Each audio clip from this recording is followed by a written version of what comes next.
Olá, comunidade CL, bom dia, 7h01 agora. Hoje não é com o Leandro Demori, hoje é comigo, César Calejón. Eu tenho a difícil missão de substituir por hoje nosso querido Leandro Demori. Leandro, beijo para ti. Gente, esse é o Desperta ICL, a gente está no ar pelas redes do ICL, também pela rede TVT, TV aberta, 44.1 na região metropolitana de São Paulo, pela Rádio Brasil Atual, no 98.9, também na região metropolitana de São Paulo, na TV Quirimurê, 10.3, canal aberto da Grande Salvador, e pela nossa Rádio Heliópolis FM, aqui de São Paulo também, na 87.5. Sejam bem-vindas e bem-vindos, é um prazer falar com vocês. Deixem aí as suas mensagens aqui no chat. Tô vendo que vocês estão chegando aí de Campina Grande, na Paraíba, em diversos lugares, Gaúcha da Farroupilha, presente no Rio Grande do Sul, Ituverava em São Paulo, Guaratinguetá, de onde mais? Bom dia de Vitória, Espírito Santo, Istambul, olha, Karim Demir, chegando de Istambul, de onde mais vocês falam? Caruaru, Teresópolis, Belo Horizonte, Curitiba, Florianópolis, de onde mais? Tramandaí, no Rio Grande do Sul também, São José do Rio Preto, Imperatriz no Maranhão, Natal, Rio Grande do Norte, o pessoal de São Paulo, de onde mais? Floripa, marcando presença aqui na área. Bom dia, gente. Vamos lá, começar aqui, tem muita coisa que eu quero ver com vocês hoje. Vamos começar, gente. Tem uma questão aqui, eu gosto muito do Desperta e da leitura que o Demori faz aqui com vocês e o que ele explica para vocês de forma reiterada, que é o seguinte: uma notícia é sempre uma interpretação de um fato, e é isso que a gente procura fazer aqui. Vocês sabem que tem um escritor, um romancista, que eu gosto muito, que ele diz o seguinte, que um romance nada mais é do que uma filosofia organizada através de imagens. E quanto melhor é o romance, nesse caso, mais despercebida passa a filosofia que o permeia. No caso de um bom jornalista e da boa prática do jornalismo, é o contrário. Cabe denotar qual é a filosofia que está por trás da organização daquela notícia.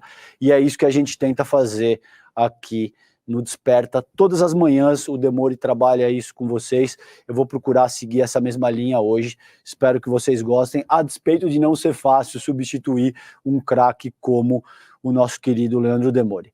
Gente, vamos começar aí, então, essa questão do Juscelino Filho.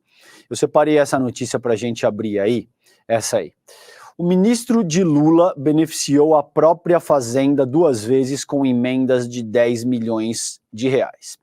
Por que eu comecei falando essa questão aí de como é que se organizam as notícias e de como que, se você prestar bastante atenção, você vai ver qual filosofia está por trás da forma como uma determinada notícia está constituída. É mentira que ministro de Lula beneficiou a própria fazenda 2 vezes com emendas de 10 milhões de reais?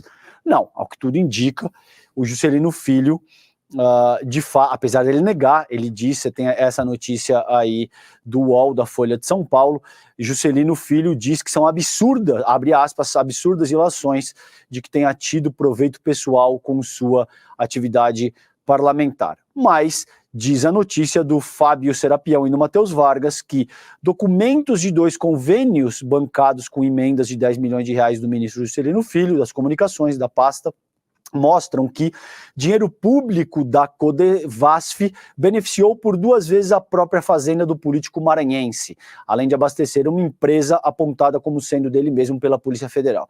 As obras foram feitas por empreiteiras que estão no centro da investigação, que mira desvios em contratos custeados com dinheiro da estatal comandada pelo Centrão.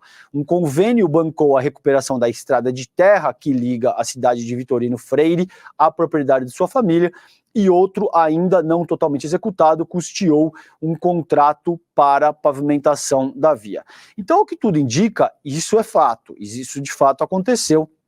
A propriedade é conhecida como Fazenda Alegria e chegou a ser indicada como um dos locais onde a PF queria fazer busca e apreensão para avançar na apuração sobre Juscelino na Operação Benesse. Foi deflagrada em setembro e o pedido não andou porque foi negado pelo ministro Luiz Roberto Barroso do STF. Então, ao que tudo indica, existe uma materialidade forte por trás disso tudo.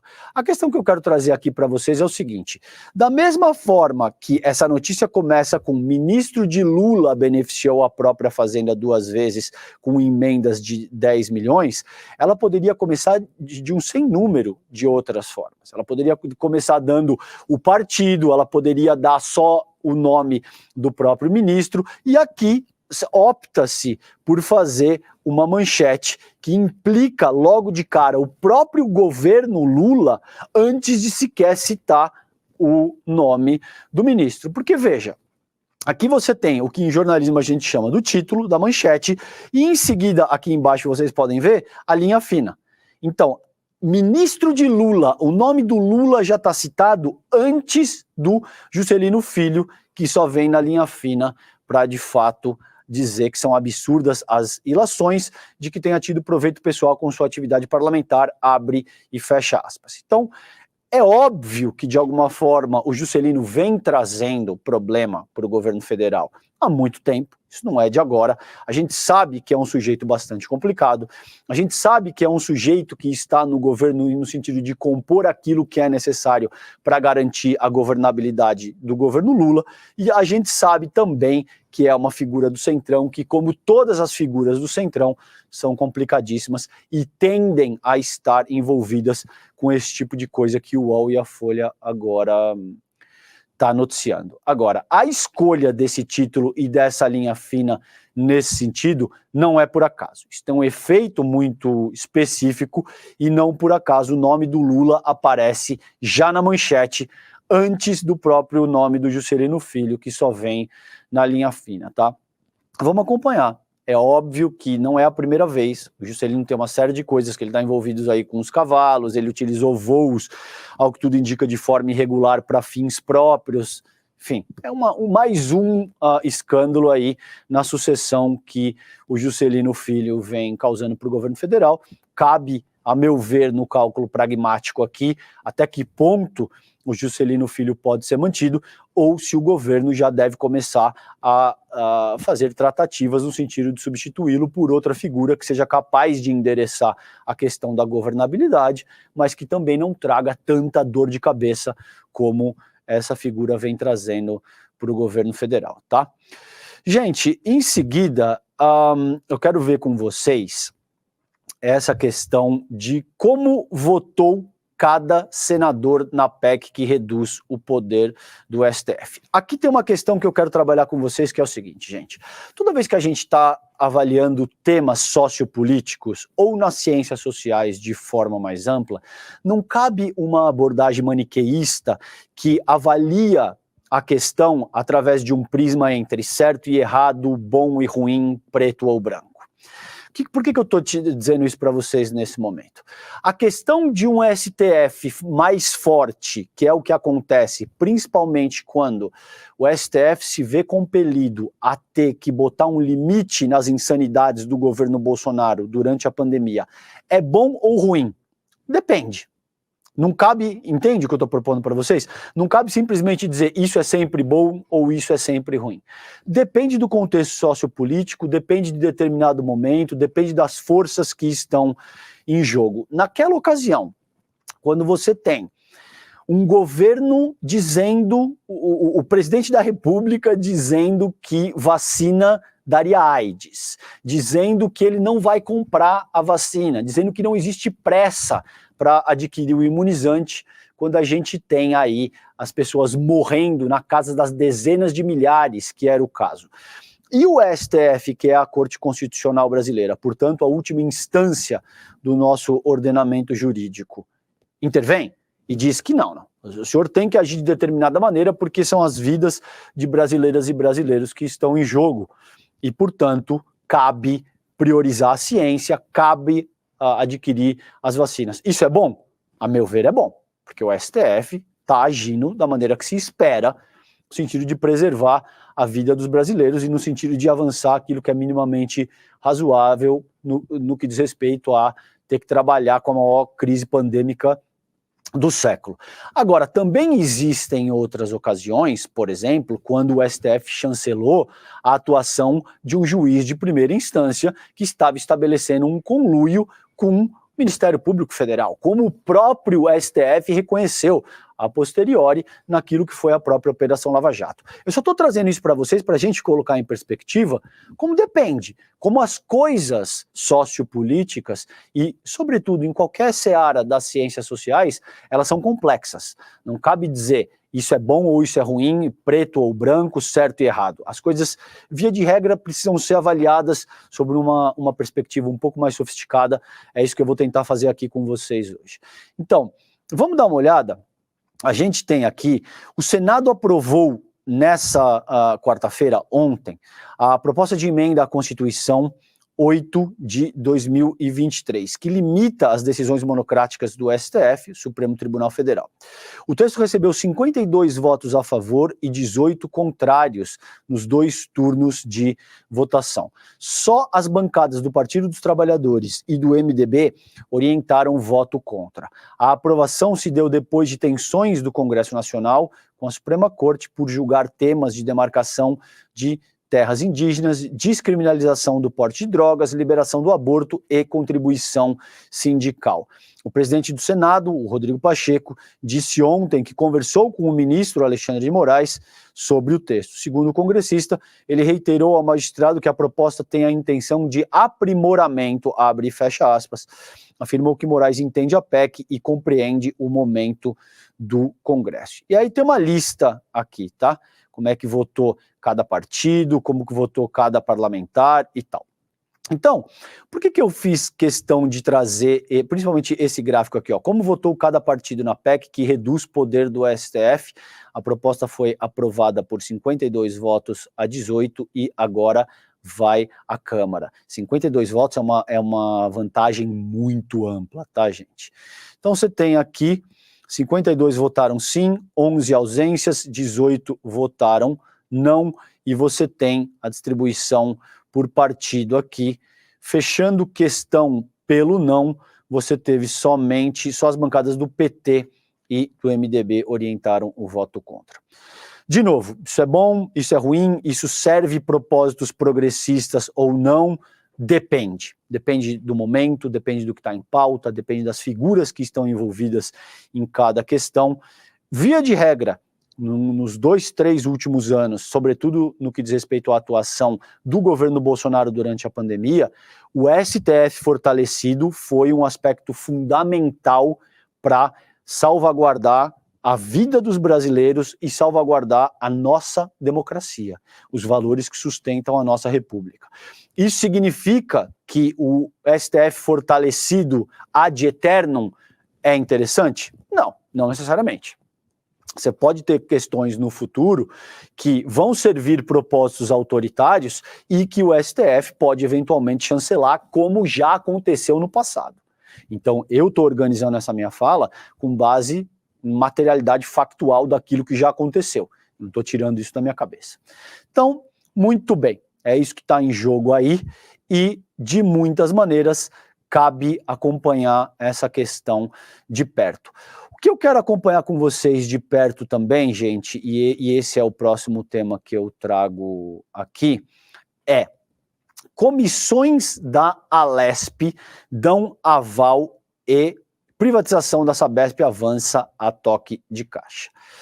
Então, agora a proposta segue para a análise do plenário. O relator acolheu 26 das 173 emendas apresentadas, tá?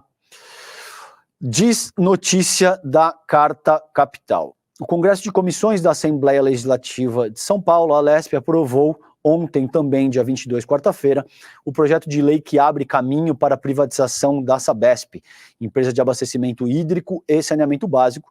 O texto relatado pelo deputado Barros Munhoz, do PSDB, foi aprovado com 27 votos favoráveis. Agora, a proposta segue para análise do plenário.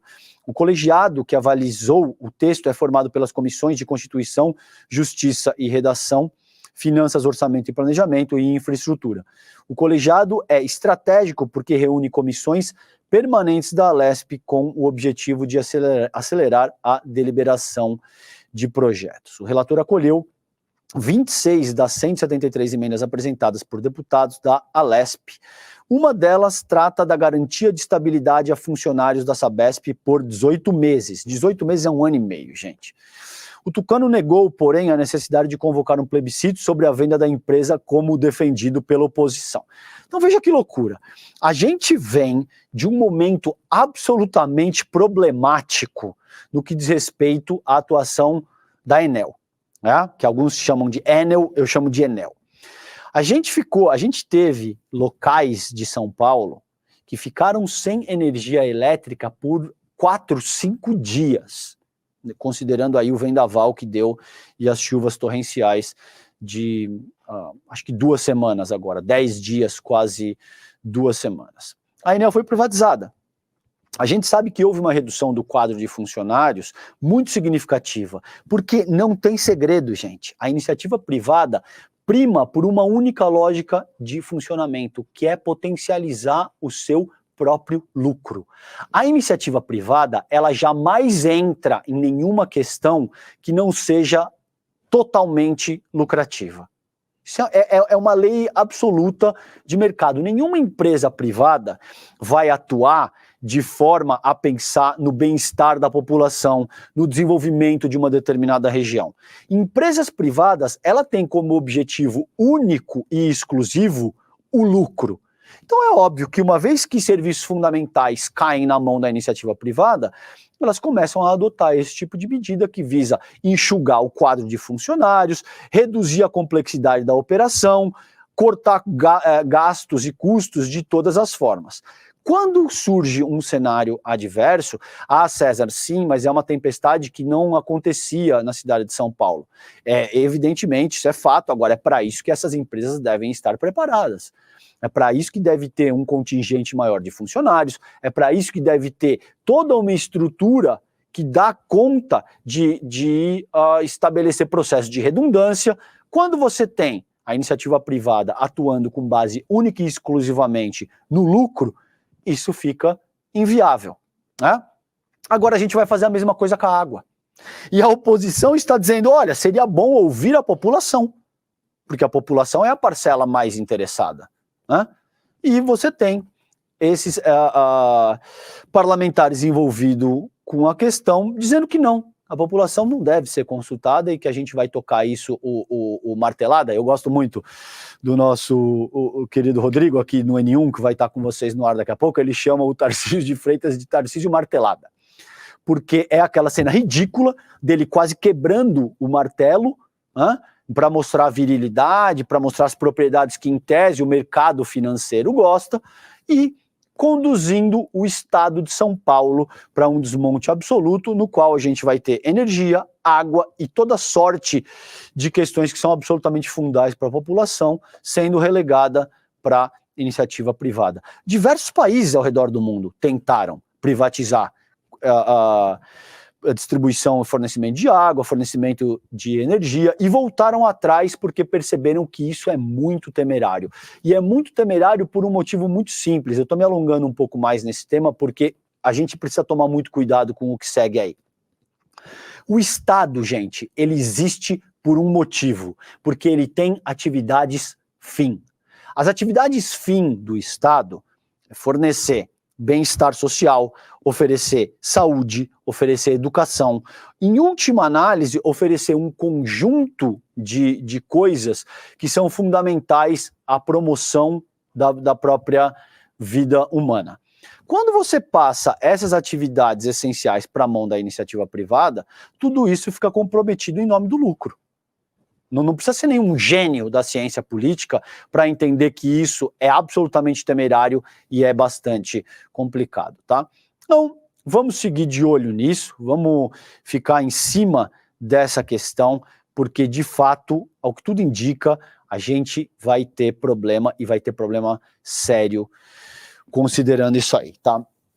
Gente, ainda no Brasil, antes de rodar um pouco a pauta e da gente falar do genocídio israelense em Gaza, eu quero trabalhar isso aqui com vocês. Isso é uma pérola e vocês vão adorar. 7h21 da manhã, vocês vão começar o dia muito bem. Eu tenho certeza que o dia de vocês vai começar maravilhosamente bem com isso aqui. Produção, me avisa se eu tenho que dar play aqui ou se vocês dão aí. Eu quero só introduzir o tema, tá? Vocês dão play aí, né? Tá bom. Gente, é o seguinte, vocês lembram o infame Fabrício Queiroz, né? Produção, se vocês puderem fechar o meu retorno aqui, por favor. Obrigado, querido. O Fabrício Queiroz, vocês lembram quem é, né? Aquela figura bastante peculiar, diríamos assim, do clã relacionado com o clã Bolsonaro, aquele que depositou uns chequezinhos na conta da Michelle Bolsonaro, e agora ele está de volta. Está de volta, ele foi gravado aí, ele tinha acabado de reestabelecer contato com Alexandre Santini, que é o que tudo indica, é uma figura muito próximo do Flávio Bolsonaro, e eu quero mostrar exatamente para vocês com esse áudio que eu vou pedir para a nossa produção rodar nesse instante. Prestem atenção o que diz o senhor Queiroz, por favor. Fala, meu amigo. Tamo juntasso. Falou tudo, cara. Infelizmente é isso mesmo. Infelizmente, Santo. Você não tem noção a fogueira que eu tô pulando, irmão. Porra, eu era um cara feliz, bem pra caralho. Independente de eu trabalhar com ele, eu sempre tive minha correria. E hoje em dia eu sou um cara leprosaço, mano. Leproso, entendeu? E, porra, foda, cara. Fiquei hiper conhecido e não tenho apoio não, mano. Não adianta dar dinheiro. Dinheiro não resolve, entendeu, ô Santinho? Pô, tem que dar moral, uma posição para trabalhar, para encaixar meus filhos. Se você tem noção, meus filhos estão todos desempregados. E tudo eu que banco aqui. Foda. Não dá valor. Eu sei a fogueira que tu pulou aí pra caralho. Eu sei que você, cara, se acontecesse com você o que aconteceu comigo, você bancava até o final também, que tu é homem. Tu é foda. Mas estamos juntos. Mano. Saudade de você, cara. Vindo aqui no Rio, faz contato. Bom, primeiro eu quero pedir desculpa pela linguagem absolutamente educada do senhor Queiroz aí. A cada 2 palavras que ele fala, 3 ele consegue usar uma linguagem absolutamente vulgar, que vocês tenham que ouvir esse tipo de coisa às 7h24 da manhã nesse sentido, mas eu separei isso porque isso dá conta, é uma expressão muito gráfica, em que pé nós estamos e quem de fato é a família Bolsonaro. Não que vocês não saibam, mas quando vocês veem uma pessoa organizando esse tipo de linguagem absolutamente miliciana, quando você vê um cara como esse dizendo que dinheiro não basta, isso também deixa de forma explícita, eu ia dizer denota, mas não é nem denota. Isso acaba por explicitar que ele vem recebendo dinheiro. A troco do quê? Porque se ele diz que dinheiro não basta, né? Não. De muitas maneiras, tá aí, esse é o Queiroz conversando, dizendo que estão recebendo migalhas. Não sei se tem um outro trecho aqui, produção, tem como rodar isso também? Eu posso rodar aqui ou...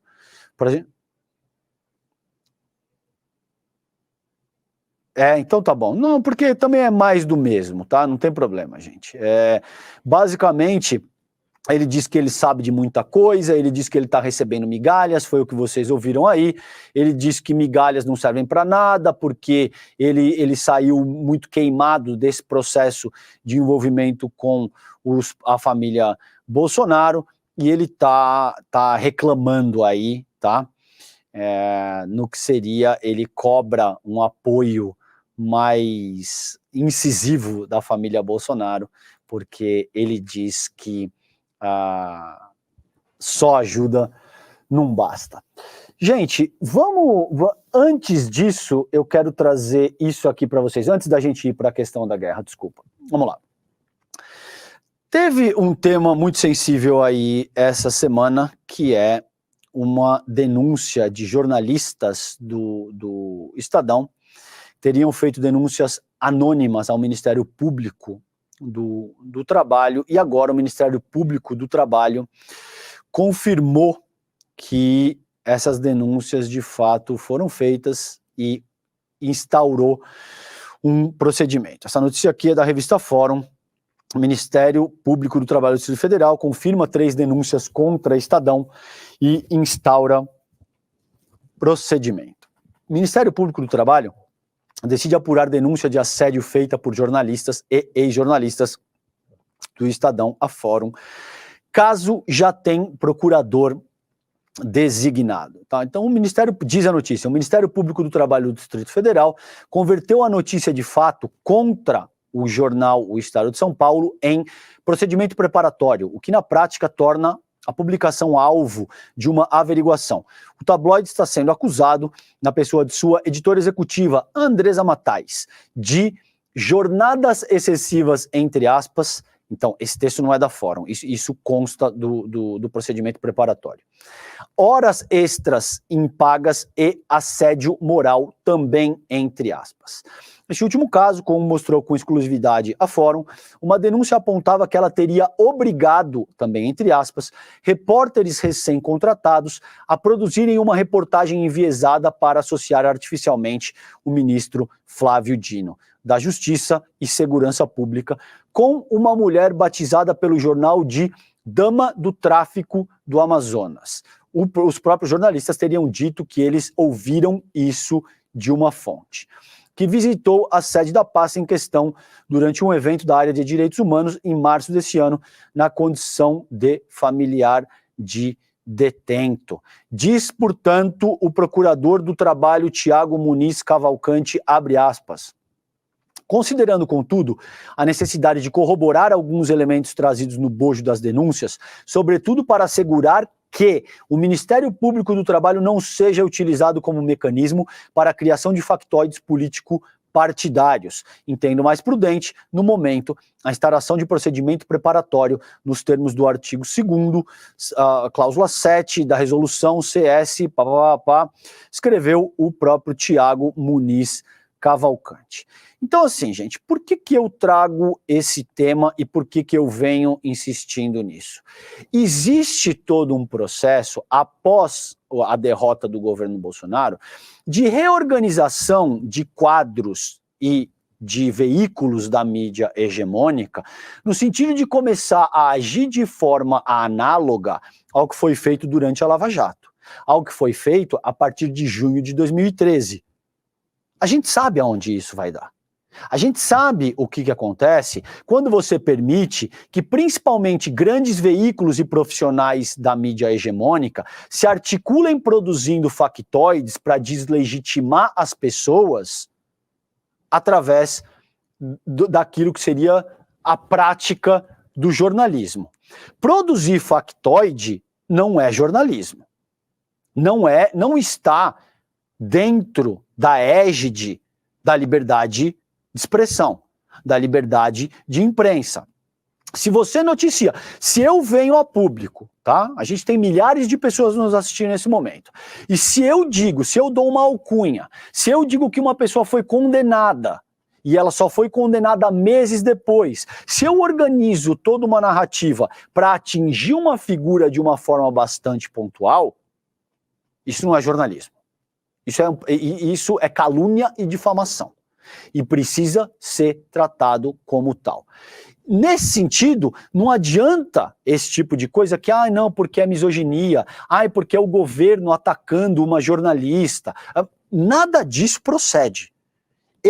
A minha denúncia seria feita contra um homem, seria feita contra veículos alternativos, seria feito contra qualquer jornal, contra qualquer veículo de televisão e contra qualquer profissional que se conduzisse dessa maneira. A questão que está em jogo aqui não é determinado veículo ou determinado profissional, é uma prática, é um modus operandi que caracterizou, sobretudo, a Lava Jato. Na esteira da Lava Jato, quando boa parte do país foi condescendente com esse tipo de coisa, vem o bolsonarismo, que é o regime sociopolítico mais deletério que a gente já teve na história desse país. Nada disso é à toa.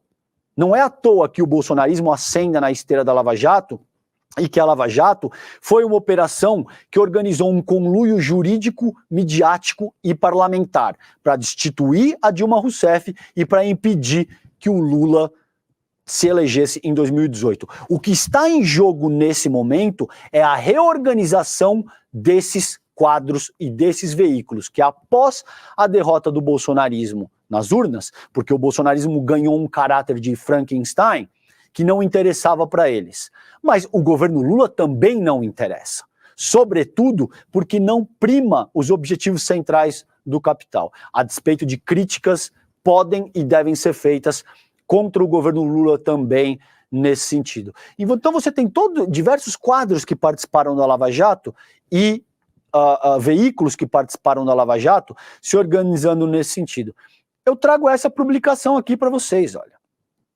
Por exemplo, BRICS contra Israel e o Ocidente. Esse é o tipo de coisa... Perdão, não é essa. É essa aqui. Fechou o PayPal. O paywall, desculpa. Essa é uma matéria do J.R. Guzzo, eu vou tirar porque não vai ter como abrir aqui, que é o Guzzo tentando fazer uma organização política da morte de uma pessoa que foi condenada por invadir e depredar o Congresso Nacional no dia 8 de janeiro. Tudo isso tem método. Vocês vão ver ao longo dos próximos meses e anos boa parte da nossa imprensa hegemônica alinhado com esses parlamentares de extrema direita no sentido de criminalizar o governo Lula, no sentido de criminalizar a atuação do STF e principalmente de alguns ministros que foram centrais, como o Alexandre de Moraes, para preservar a nossa própria democracia. Tudo isso é muito sério, a gente tem que tomar um cuidado absurdo, porque não se trata aqui, de muitas maneiras, de atacar uma ou outra figura ou um outro veículo. Se trata de preservar pela boa prática do jornalismo. Essa é a questão central aqui. Ninguém está atacando uma editora específica ou um veículo específico. Agora, o que não pode ser tolerado é que se utilize determinados métodos que foram muito coniventes para determinados grupos políticos no passado e que acabaram por arrebentar o país, gente. Arrebentaram o país. Tá? A Operação Lava Jato, ela arrebentou o país economicamente, ela arrebentou o país politicamente. Sobretudo nessa área econômica, ela arrebentou a nossa construção civil e ela arrebentou a nossa construção naval.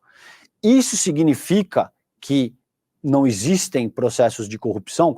Existem processos de corrupção em cada pequena etapa da atividade humana. Tá? Agora, se você vai destruir todo um processo de construção, da construção civil, da construção naval, é óbvio que você tem que endereçar a questão da corrupção e tem que saná-la. Agora, daí a permitir que esse tipo de coisa seja feita com o objetivo central de atacar um projeto de nação, vai dar no que deu aí. Vai dar no que deu aí. Então isso é muito sério. A própria Lava Jato, o trabalho brilhante do nosso querido Leandro Demore, através da Vaza Jato, demonstrou uma série de coisas que são complicadíssimas, de ingerência estadunidense na própria atuação de Sérgio Moro, de Dallagnol. A gente teve procuradores estadunidenses, uma figura que chama Kenneth Blanco, Não vou ter como mostrar isso para vocês aqui, porque não é nenhum objetivo meu nessa ocasião, mas assumindo que houve um processo de colaboração muito direto com essas figuras que atropelaram a nossa arquitetura constitucional para angariar benefícios próprios, políticos, econômicos e de todas as ordens. Estejamos muito atentos, porque, sobretudo a partir de 2024, é ano de eleição, gente. A gente tem as municipais. Esses veículos lavajatistas vão começar a se reorganizar. Vão começar a reorganizar quadro, vão começar a ter bilionários que estão interessados em comprar diversos veículos para formar uma única holding, vão salientar essa questão da liberdade de imprensa, perdão, como se criar factoides tivesse contemplado nessa equação. Não é o caso. A liberdade de imprensa existe e deve ser respeitada como um parâmetro basilar da nossa república. O que você não pode fazer é inventar factoide. Isso é absolutamente outra coisa, tá? Gente, vamos pro cenário internacional agora. Eu quero começar falando disso aqui com vocês. É muito triste. Felizmente,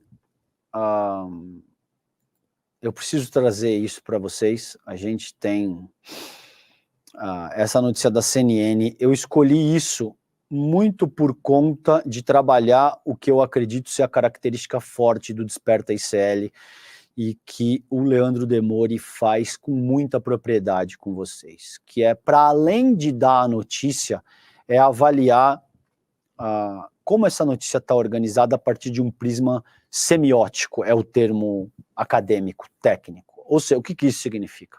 Significa por que essa notícia está redigida dessa maneira, por que determinados termos foram utilizados, qual é a filosofia, lembra que eu falei para vocês do Albert Camus, que é esse escritor, romancista que eu citei para vocês no começo desse programa, que é o romance, ele nada mais é, guardem isso com vocês porque é absolutamente fundamental, um romance nada mais é do que uma filosofia organizada em imagens. E quanto melhor é o romance, mais incólume, mais sem ser notada essa filosofia passa. No caso do bom jornalismo, tem que ser exatamente o contrário. Toda notícia, a forma como toda notícia está organizada, traz em si uma filosofia. Quanto mais honesto é o jornalismo, mais clara essa filosofia que norteou a composição da notícia deve ser. É isso que a gente procura escrutinar aqui com vocês no Desperta ICL. Muito bem, essa notícia da CNN dá conta do seguinte, gente. Guerra entre Israel e palestinos já deixou mais de 15.900 mortos, mostra levantamento. Dados do governo israelense apontam 1.200 mortes de seus cidadãos. Faixa de Gaza e Cisjordânia reportam juntos 14.757 mortes. Eu vou repetir para vocês. De um lado, imagina você como jornalista, né? Você não precisa ter formação, você não precisa ser um Leandro Demori, você não precisa ser um Chico Sá, você não precisa ser um Chico Pinheiro, né? Você não precisa ser o Rodrigo, você não precisa ser um grande jornalista. Você tem aqui 15.900 mortos. Né? De um lado você tem 1.200 mortos, no qual existem aí um processo de investigação que muitas pessoas que foram mortas na rave teriam sido alvejadas pelas próprias forças israelenses. Existem investigações em curso, não sou eu que estou dizendo. Mas vamos fazer esse cálculo dessa maneira. Você tem 1.200 mortos do lado israelense e você tem 14.757 mortos do lado palestino. Vocês acham que isso é uma guerra? Parece razoável dizer que guerra entre Israel e palestinos na medida em que você tem 1.200 mortes de um lado e 14.757 mortes de outro, isso não parece um genocídio? Isso não parece um massacre? Porque, veja, a definição de guerra pressupõe que você tenha dois lados beligerantes em condições mínimas de força. Se de um lado você tem um dos exércitos mais equipados do mundo, com todo tipo de tecnologia, drone, fósforo branco, enfim, e do outro você tem um nível de precariedade no qual a população está sendo alvejada de forma indiscriminada, isso não é mais uma guerra. Né? É óbvio, eu vou repetir aqui, os atos terroristas do dia 8 de outubro são condenáveis. Ah, César, mas não cabe avaliar o porquê que esse nível de violência se produziu? A meu ver, cabe. 75 anos de um processo de apartheid. Então você imagina o que é o teu filho, prestes a completar 12 anos, você que me escuta nesse momento, e você saber que ele está entrando na idade de ser preso. E ele pode ser preso por um instrumento que se chama prisão administrativa, no qual a pessoa pode invadir a sua casa, levar o seu filho, você nunca mais vai ver o seu filho, em múltiplas ocasiões você não tem sequer de direito a acesso ao corpo do seu filho para enterrar a tua criança. Você imagina o que é ter um regime de apartheid, no qual você não pode pegar as mesmas estradas, frequentar os mesmos estabelecimentos que os israelenses. Essa é a vida do povo palestino. Nos últimos 17 anos, cria-se um campo de concentração. E de um mês e tanto para cá, esse campo de concentração vira um campo de extermínio. É isso que está em jogo. Não é uma guerra. Não é uma guerra. Agora, é óbvio que interessa para as principais estruturas de comunicação do Ocidente pintar isso contra uma guerra contra o terrorismo. É óbvio que ninguém condena sequestro, assassinatos e esse tipo de coisa, porque seria um absurdo. Tá? Mas também cabe entender que existem processos de opressão que vêm sendo conduzidos há décadas, tá? E que ainda assim entende-se Israel como a única democracia do Oriente Médio. Veja o quanto complicado esse tipo de coisa é e o quanto fundamental é o que o Desperta ICL faz com vocês todas as manhãs, no sentido de entender quais são as filosofias que estão por trás de como cada notícia é confeccionada e redigida. Muito bem, diz a CNN então, guerra entre Israel e palestinos já deixou mais de 15.900 mortos, mostra levantamento, dados do governo israelense apontam 1.200 mortes de seus cidadãos, faixa de Gaza e Cisjordânia reportam juntos 14.757 mortes. O número de mortos no atual conflito entre Israel e palestinos ultrapassou 15.900, de acordo com os dados oficiais divulgados por ambos os lados na quarta-feira, ontem. Ou seja, não cabe dizer que esses dados são dos terroristas, entre aspas, do Hamas, então eles são pouco confiáveis. Ambos os lados reconhecem a validade desses dados, tá? O número de mortos palestinos na faixa de Gaza aumentou para 14.532 desde a eclosão do conflito entre Hamas e Israel em 7 de outubro. Eu ressalto novamente, esse número de mortos não é por conta do conflito com o Hamas. Israel vem bombardeando de forma indiscriminada mosteiros, escolas, universidades, dezenas de jornalistas já foram mortos, dezenas de médicos foram mortos. Então a questão aqui não é o Hamas como alvo. Na Cisjordânia continua morrendo gente e não tem sequer Hamas para organizar essa narrativa, tá?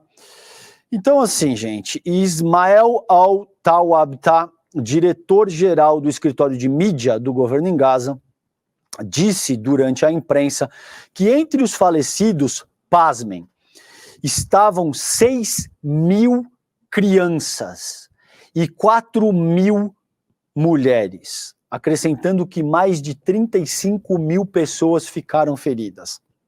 Quando a gente diz ferida, não é arranhãozinho, tomar ponto. É criança que perdeu a perna. Criança que perdeu a perna, desculpa ter que dizer isso para vocês às 7:45 precisamente da manhã nesse momento, e que não sabe que perdeu a perna e que diz que quer ir lá fora brincar, quer ir correr lá fora, e a criança não tem mais as pernas. É disso que a gente está falando. 35 mil pessoas feridas. Relatos dão conta que o cheiro, pelo amor de Deus, em Gaza é de tal ordem insuportável que as pessoas não conseguem sequer respirar, porque você tem corpos embaixo dos escombros que estão em estado de decomposição avançada. Você tem as pessoas sendo enterradas em valas comuns. Como a mídia ocidental pode tratar isso como uma guerra? Se de um lado você tem 1.200 pessoas mortas, do outro você tem mais de 15.700, e dessas 15.700, você tem 6.000 crianças e 4.000 mulheres. Ou seja, no total, 10.000 desses 15.700 são mulheres e crianças. São mulheres e crianças terroristas? Isso é uma guerra? A gente honestamente vai comprar essa narrativa do Ocidente sem questionar nada? Que loucura é essa, meu povo? É isso que está em jogo aqui, tá? Entre as vítimas também temos 205 médicos, 22 pessoas de equipes de defesa civil e 64 jornalistas. Aí eu te pergunto, cadê a solidariedade dos jornalistas? Cadê a solidariedade dos jornalistas ocidentais que, quando morre um de nós, se manifestam em redes sociais? Como é possível que a gente ainda tenha pessoas que defendem o genocídio israelense contra o povo palestino a essa altura do campeonato? Com todos esses dados que eu acabei de colocar para vocês, tá? Bom, é isso. Você tem outras 7.000 pessoas que foram dadas como desaparecidas e mais de 4.700 delas eram crianças e mulheres. Esse é o nível do que a gente está lidando nessa ocasião. Eu sei que é absolutamente perturbador e eu lamento ter que informar isso para vocês 7h48 da manhã agora. Gente, em seguida tem aqui acordo Israel-Hamas, 50 reféns devem ser soltos da faixa de Gaza, conheça as suas histórias. Eu preciso fazer análise ou a essa altura vocês já estão com o vosso olhar treinado o bastante? Eu acabei de dizer para vocês que existem 15.700 e tantas pessoas que foram mortas, entre elas 10.000 crianças e mulheres. Uma dos destaques do Globo hoje é contar as histórias dos israelenses que foram sequestrados, que devem ser contadas. É óbvio que todas as vidas importam nessa mesma medida, mas você não vai ver esse mesmo nível de dedicação e de tentativa de sensibilizar a opinião pública nacional com as vidas palestinas. Isso não vai ser o caso. Então é óbvio que existe uma hierarquia moral que atribui que as vidas israelenses valem mais do que as vidas palestinas, assim como é a mesma hierarquia moral que atribui que as vidas estadunidenses valem mais do que as vidas mexicanas e latino-americanas e sul-americanas para todos os efeitos, que as vidas na Europa Ocidental valem mais do que as vidas na África subsaariana e assim sucessivamente. Vocês sabem por que isso se produz dessa maneira? Porque essa hierarquia moral, ela é um construto, ela é um produto do capitalismo anglo-saxão. Não é por acaso que isso acontece. Então, cada vez que a gente vê esse tipo de abordagem dessa maneira, existe uma agenda muito forte por trás disso, tá? Que é sensibilizar a opinião pública nacional no sentido de dizer que árabes são terroristas, muçulmanos são terroristas, qualquer um que não seja ocidental deve ser criminalizado, por vezes de uma maneira tácita, por vezes de uma maneira mais agressiva e direta. Agora, essa é a agenda colonialista. Desde o começo do século XV. Isso não é nada novo. Desumanizar as pessoas que devem ser colonizadas é um processo absolutamente recorrente na forma como os países ocidentais atuam. E talvez isso seja uma surpresa para muita gente, o Brasil não é considerado um país ocidental para os países que estão no cerne do capitalismo anglo-saxão. Para os estadunidenses, para quem está na Europa Ocidental, o Brasil não é ocidental. Para uma mentalidade argentina, inclusive, vocês viram o jogo ontem, os argentinos chamando os brasileiros de macaco. Essa é a mentalidade que está em jogo aí. Então, o Brasil não é considerado um país ocidental em ampla medida, tá? Então, assim, a transferência que ocorrerá em 5 etapas prevê a troca entre 30 menores de idade e 20 mulheres reféns por 150 palestinos detidos em prisões israelenses. Essa linha fina, põe na tela de novo, produção, por favor, porque eu quero salientar isso aqui, é absolutamente importante. Veja que a história que está contada nessa matéria é a história dos israelenses. Os palestinos são moeda de troca, literalmente. Eu vou ler de novo para vocês a linha fina. A transferência que ocorrerá em 5 etapas prevê a troca entre 30 menores de idade e 20 mulheres reféns por 150 palestinos detidos em prisões israelenses. Ou seja, a gente tem um mundo civilizado negociando com os terroristas e a gente vai resgatar 50 cidadãos em troca de 150 pessoas que têm status de cidadão de segunda categoria. Essa notícia é enfática no sentido de ressaltar isso aqui. É isso que eu queria salientar para vocês. Vamos ficar de olho nesse processo também. Gente, eu vou avançar porque a gente está caminhando para os 8 minutos finais aqui e ainda tem algumas coisas que eu quero trabalhar com vocês. Essa é uma delas. Filho de líder político do Hezbollah é morto em ataque de Israel ao Líbano. O filho de um líder político do Hezbollah morreu na noite dessa quarta-feira durante um ataque israelense à vila de Bet Yahun, no sul do Líbano. As informações foram publicadas pela Reuters. Por que isso é absolutamente importante? Eu tinha separado um vídeo para mostrar para vocês, não vai dar tempo, infelizmente, porque é um vídeo muito grande. Quem tiver interesse, vá no meu Instagram e veja. É um vídeo de uma explicação do genocídio israelense contra o povo palestino a partir da perspectiva geopolítica. O que está em jogo aí é um novo processo de governança global que está se organizando com base na ascensão, principalmente da China na cena internacional. Tá? Então, o que está em jogo aí remete a rotas comerciais. A China vem trabalhando para revitalizar a Rota da Seda, que é a maior rota comercial da história humana, e Estados Unidos e os seus aliados querem estabelecer uma rota comercial que passa por essa região no Oriente Médio. Além disso, existe toda uma questão do gás e do petróleo envolvido. A própria guerra da Ucrânia tem muito a ver com controlar a distribuição que era feita de gás russo para a Europa.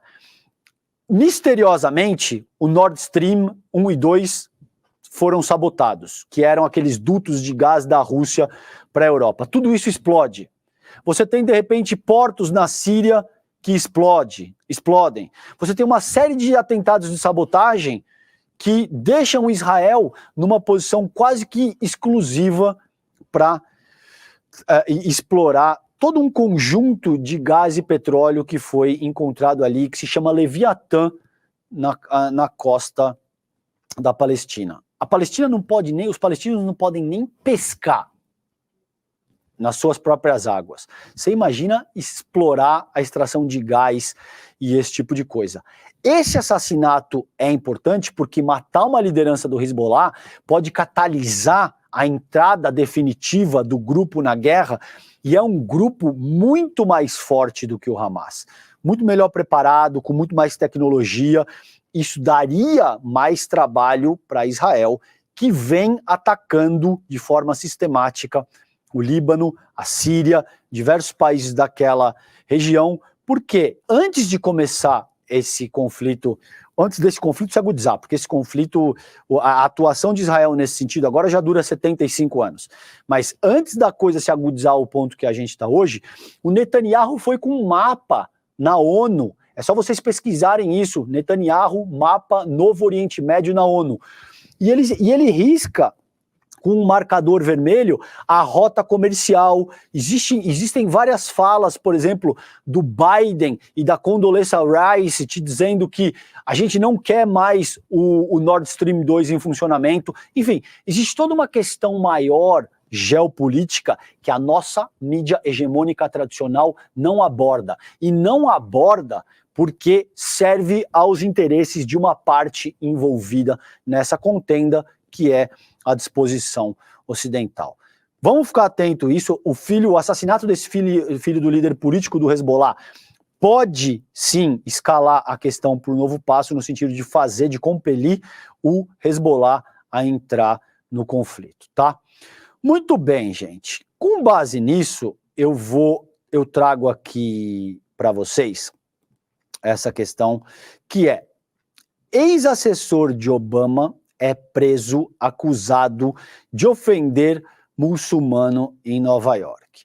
Não sei se vocês viram, é uma cena absolutamente nojenta. Esse senhor, Stuart Seldovitz, ele volta várias vezes no carrinho. A gente mostrou ontem no N2, tem uma pessoa que está trabalhando e ele volta no carrinho várias vezes e ele fica com essa cantilena de vocês são terroristas, vocês matam crianças, você é uma pessoa horrível.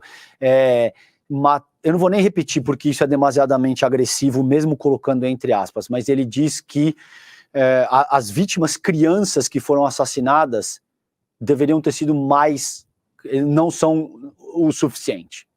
Ele diz isso, esse senhor, tá? E aí a polícia americana deteve um ex-assessor do Departamento de Estado dos Estados Unidos que ofendeu, supostamente não, ele ofendeu porque isso tá registrado em vídeo, um vendedor de comida na cidade de Nova York. Stuart Seldovitz reconheceu em entrevistas à imprensa que ele é o homem visto nos vídeos que viralizaram nas redes sociais.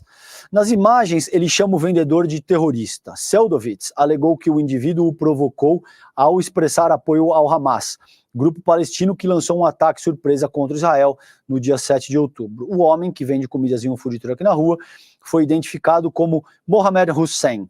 Em entrevistas, ele negou ter feito qualquer comentário favorável ao Hamas e isso, de fato, não está registrado em vídeo. A BBC tentou entrar em contato com Seldovitz, mas não obteve respostas. Em um trecho dos vídeos, ele diz que, abre aspas, quer saber, se matamos 4.000 crianças palestinas, isso ainda não foi o suficiente. Fecha aspas. Ok? É isso que está em jogo nesse momento aqui, e é esse tipo de mentalidade com a qual a gente tem que lidar quando a gente fala de imperialismo. Então, gente, vamos ficar atento para essas questões. Existe todo um processo de islamofobia, existe sim todo um recrudescimento de antissemitismo, existe toda uma questão de ódio que está sendo catalisado para todos os lados e que a gente tem que ficar muito atento, tá? Da mesma forma que nem todo judeu está alinhado com o genocídio sionista que está sendo conduzido pelo governo de extrema-direita de Israel, você também, evidentemente, não pode criminalizar o Islã, não pode avançar parâmetros islamofóbicos nesse sentido, para criminalizar todo árabe ou todo muçulmano como terrorista. Esse é um equívoco absurdo.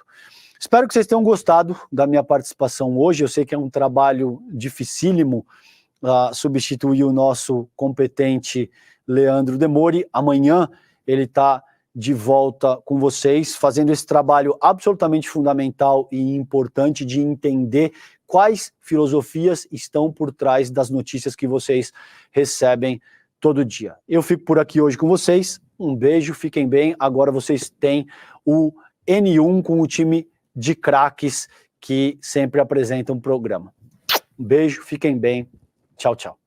É hoje, turma, chegou o grande dia. Eu estava mega ansioso para que esse dia chegasse. Tenho certeza que vocês também que estão inscritos na aula Malcolm X, o homem e a mensagem, também estavam ansiosos. Uma aula que vai acontecer com Abdul-Rahman Muhammad, o maior especialista do mundo na história e no legado de Malcolm X. Ele é o protagonista daquela série Quem Matou Malcolm X, da Netflix. Se você está inscrito, 1 hora antes da aula, no e-mail que você cadastrou, vai chegar ali o link para você assistir a aula. E também no grupo de WhatsApp, onde as pessoas que estão inscritas, elas recebem as mensagens, também vai chegar lá. Se você não está inscrito ou inscrita, clica agora no link aqui em cima ou aqui embaixo e se inscreve gratuitamente. Uma aula como essa, de graça, inédita no Brasil, você não pode perder.